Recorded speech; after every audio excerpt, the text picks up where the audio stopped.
for round number 4 here at WSOE. 3 Golden Boy and Monster D-Face on the call. 1 Mogan.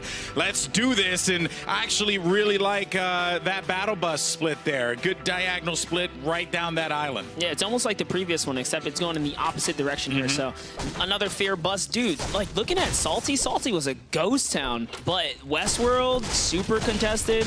The northern half, definitely loaded with players. Interesting to see center map right already now. Gone. Not loaded. It's going to be Riverson, who, by the way, he got Logan. So these guys are not even on the same team. So, oh my gosh. These Blue Boys are destroying everyone in the action feed. You see it popping up there. I can't believe it. I mean, you don't get me wrong. I'm a big fan of Cowboy, but man, you just never know what you're going to get at the beginning here. We already lost a couple players, and it's courtesy of the Bloom Boys.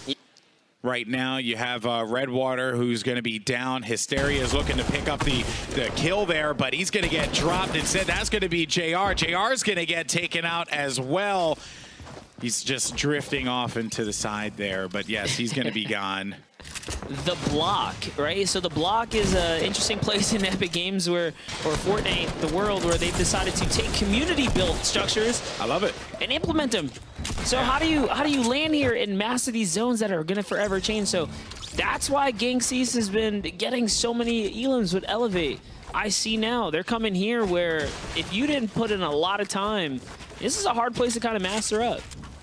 He should be okay here. He's getting chased down. He's got to get this right camera peek here and almost misses the layout. This is what we talk about, mastering areas. You got to master the layout. Most buildings in Fortnite do not have a back wall or a double window on an L shape like that. This place does because, somebody just made it from the community. Some mean person just made it so different.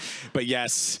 DML and Bizzle, known for taking control of center map. Dusty, main Salty was not contested by anyone, so whoever's there has been having a good game, and this is the teamwork right here. Yeah, that was exactly what you had talked about. I was going to say, I wouldn't be shocked if Tendons pops up in the elimination feed. Oh, Zexro's going to be down. You got Triggy and Harmful. Soars. Okay, the team that's been giving Aiden a problem have taken out Zexro. Bye-bye to that squad there. That Viking Village rotation not paying in their favor. And man, like top 15 through just about top 10 are tied for points here. So every placement matters right now. We got a big fight going on from the FlyQuest boys who haven't found much success so far. They're going against the wrong team here. JDW and Ronin coming overhead. JDW finds the knock there on Crunch. Crunch is down now. Hansel ought to fight for himself. He's not going to survive. He pretty much walks into Ronin's shotgun there. GG. Yeah, peeled away from that fight there at the last second. But yes, it was not going to be Hansel's day. And Hero, JDW and Ronin. But also just trying to get an elimination. Putting a floorboard trap down means that they can fire from up above. And hopefully looking to bait him in here. That's what he's trying to do. He's waiting for him. He's actually going to get pegged there. Gotaka's going to go down. Where is it going to be Mikolau to help him out? It's going to be Unicorn and Punisher. Who's going to find that one there? Now hopping over, Aiden and K-Yoon have made their way out of Tilted Towers. The zone is favoring towards Happy Hamlet. They've been pretty quiet this tournament, man. I think they fell pretty early in round 2, I want to say. I haven't really seen them pop up, and I know a lot of people have been talking about the talent. I mean, that's the reason why. That's where Mikolau was. Well, Unicorn knew exactly where he was. Went right down, had the control of the wall, and won that one out with relative ease. Our beautiful voices. That's the beauty about catching at least a live cam of the feet of the players, man. Hopefully, those mic comms weren't too bad there, but we are back. Hiccups happen in production all the time, but we're here to roll with the punches, so let's get it. Aiden's still alive here. Exactly. Talking about Aiden that needs to make big plays towards the end. This is where we want to see him because we saw what he does in these end games. He's ready to land the shots. He's very aggressive. He likes to get in your face and force and essentially just force the situations to go in his favor. Do not find yourself in a 1-by-1 against Aiden. It will not end well for you. And if KU backing him up, it's just going to be that much more dreadful for anyone that comes across him. Kerwu, who was Flexen's teammate, he was going for the save. I thought he had the knock there. That was all my bad right there. So his teammate's now gone. Wish and Crispy here with a super exposed opening, trying to beam down Baldy, Gunfly, putting the pressure on him. He doesn't have anywhere to go as well. He is back against the storm here. That is the worst thing. Back against the wall, that's bad. But back against the storm at this point in the competition, that is even worse. Baldy just needs to get out of there. Dude, he's got 4 boogies over there on the other side. That's a pretty scary situation. Gunfly's loot, I think, is all just laying around here. Yeah, so Baldy wants to secure this as quick as possible, get his upgrade on the loadout really quickly, and roll out before it's too late. He does have somewhat of a zone favor here, though, so he should be okay for quite some time. But it's the hero team that's floating overhead on him. Hamlin's is going to be out of the action as he gets eliminated by Robbie. Reverse 2K is going to be gone as well. JDW catches Baldy right from the backside. Here's the thing, JDW and Hero, this team has just been awesome to watch all day today, Monster. And I saw Fulmer picking up some elims in there on Karos. We saw Morgassi lighting up the feed again. Morg putting in good work, but Senrio's still alive here. So Sentinel's in the game. Myth just picks up an elim on one of the qualifiers with Devour. Sen Animal's still alive, so their team's in full effect. And we had mentioned before on the analyst test how they wanted to see Myth in that end game. They really do believe if he makes it to that end game, he could be the person to come out with a victory royale. There are still 54 players left, so that is going to be 50, well now 52, 51 players that he's going to have to deal with. Dude, where did Lothar come from? Catching JDW somehow. Replays wraps a Punisher. The trades are happening here everywhere. Riverson takes out Cole Hogman. Look what Myth has. He has a boombox. Let's see what he does with it if he decides to use it. Oh man, his teammates down there. He's got to back up K-Sid. They are so split right now. And it just seems like they're constantly finding themselves far away from one another. Kind of consistently. It's the few times we've seen it.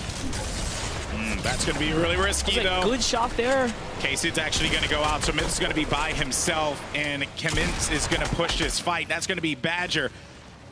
He's got to be careful on the counter pump here, and it's going to be a disengage to the low ground, but he doesn't want to give up this positioning. He says, you know what, I'm good up here. He's got so many materials. Look at how loaded Myth is here. He's got to be feeling good. He sets up the launch pad. He's ready to make the edit. It's going to be a last-second rotation, and off he goes to the air to get first touchdown and Kemintz. Now getting pressure in the back here. 14 HP left for Kemintz, and he's just going to get destroyed by your boy Boo and Badger. They're still going to be alive, but they're going to have to deal with the storm. Badger's going to be gone, and I think that I just saw Boo. Yeah, Boo was picked off by Pika. Pika's going to get 2 onto your boy and Badger. Sofa's still going to be alive. Wish will be a victim of Sofa there with that shot. And now we're getting down to the final 36, the final few circles. This is where the activity, this is where the action starts to heat up now, people. Aiden was eliminated there. The CLG team now being wrapped up and finished as well. Rift to go being recycled by Pika is exactly what he needs. Oof. He's so chunked down. He does have a med kit. There's a ton of people flying, so a lot of recycling going on up those, you know, that rift to go. Rifts, yeah, the rifts in the Take launch pad being set up. Lothar's a victim to himself here. Tempo takes out Aiden. Uh-oh. The dynamite, you hear the dynamite, and Myth's going to be surrounded, but Myth is still alive here. We switch out of his POV for the time being. Psalm's going to go out. Fulmer's going to be out. Oh, man, and everything's just starting to go really bad. Myth is going to be the furthest down low. You just saw it there in the overhead. Pika tried to go in for the challenge, and Myth is going to be just rough spot. Has to rotate. That is a risky launch pad. He needs to pop these minis first. The more he bounces, the more pressure he's putting on himself. Almost gets ticked there. He's got plenty of mats. He's just got to regather and chill for a second here. Yeah. I would mini first, though. Oh, he's just looking to get himself into a position where he can do so. He can pop the minis and not be too concerned. Storm pressure, 26 players. They got to be feeling the server intensity at this time here. Tricky Swords is back to the floor. So is his teammate. They have 8 eliminations as a squad, though. They're not going to be upset about that performance. Not at all. That is going to be a nice, 80 points there that they're going to be able to take. And Myth now back over to his screen. He's going to be the one furthest down low. Oh, but Animal drops him with the splode. Just as he goes outside of his comfort zone, he is going to get blown up. Tempo, though, still in this game. They're going to have 4 eliminations for the FaZe boys here. We're now going into the final few circles. He's going to drop down, take some damage, but he should be okay. That's going to be an elimination on Lamar. Now Riverson and Zazma still alive here. Cowboy and Herons at the ultimate high ground, now slowly trickling their way down while conserving mats here. You got to get lower because if they stay high, these materials are not going to stretch out for very much longer. they're not, and he's not using... He's trying to get ticked look here. at the boombox Setup. Zazma's gone. Now. Three boomboxes are destroying all the structures, and Harriens is going to get it. That will do it, folks. Harriens gets the victory royale, and that is... Welcome back to the WSOE. Things are hotting up. It's dancing time. Let's take a look who's been dancing their way to the top of the leaderboard. And you can see there's a few guys that maybe you haven't heard of down there. There's some big names too. It has been a crazy, crazy tournament. 2 more games to come, guys. Some lower than we thought, some higher than we thought would happen. And, you know, starting to show itself, right? Peace and Persecute moving up 8 spots last round to tie for 14. And then you have Clips and Funk Bomb moving down slightly.